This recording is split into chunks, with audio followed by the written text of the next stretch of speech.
Hey, welcome back to Score on Business. Remember, scorenashville.org. Back to Donna. Yeah. So, Donna, what happens when companies don't listen? Yeah, that's a good question.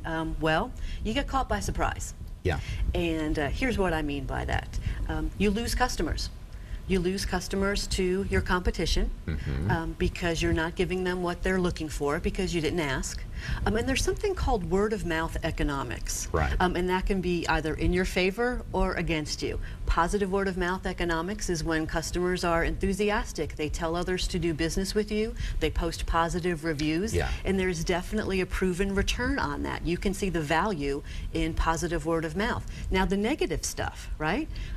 Customers will post negative posts. Typically, negative reviews get read by more people than the positive reviews, which is kind of weird. I don't know if we, tilt to the negative side in our lives, but that's just the fact. And so if you're not listening, everyone else is, and they're seeing what your customers are saying about you. And so you can't not listen. I hardly do anything involving a purchase without seeing if there are reviews online. Now, Like most if there's 5 reviews, then that who knows who did those. But if there's, I'm an Amazon guy. If they've got 200 reviews on there, then I really get value. And plus, the reviews share information about how to use the product and what to know. You know what reviews also do, and this is another tip, they tell people about your business, but as a small business owner or an entrepreneur, you can also check the reviews of other companies, of your competition, and say, what are their customers saying? Are they doing something that I'm not? And do I want to, start to do that? Are they having a problem that I'm not having yet, but might impact my industry, and I need to pay attention to it? So, reading your own reviews is very important, but also tap into what people are saying about your competition. Tap into what people are saying about other businesses in your industry, just again to stay ahead of that curve and to keep delivering what your customers are looking for. Right. So we have a very vibrant entrepreneurial community here in Nashville, and the technology is a big part of that.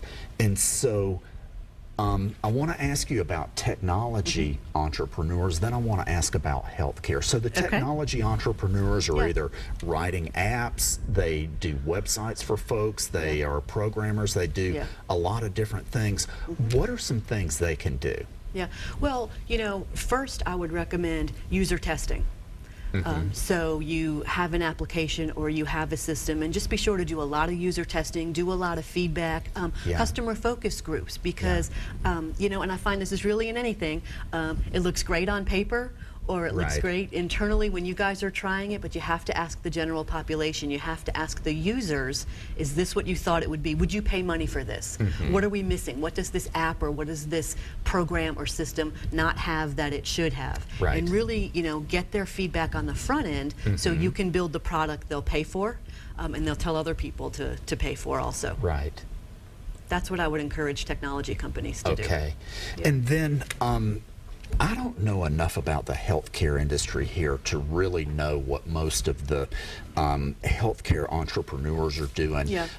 There are a lot of them are doing software or web-based solutions that either manage data or measure this or protect data or that. So it's technology, but in healthcare, there's HIPAA protection of data, and it's like a big deal for that.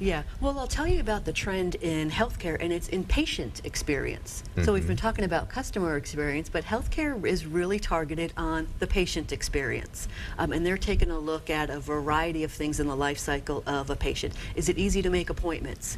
Do I have long wait times? What's the distance from the parking lot to the doctor's office? What if I was on crutches? What would that look like? And so they're really taking a look at the entire patient experience. And I will tell you something interesting that I learned recently.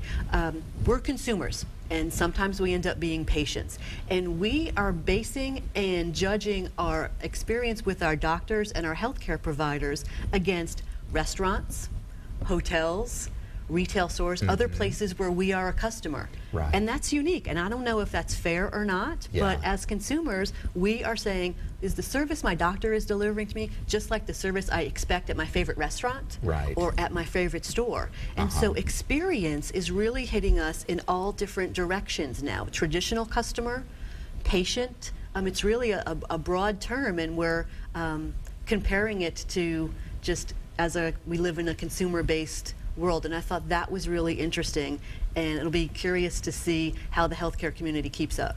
Yes. Yeah, that it will be interesting to see.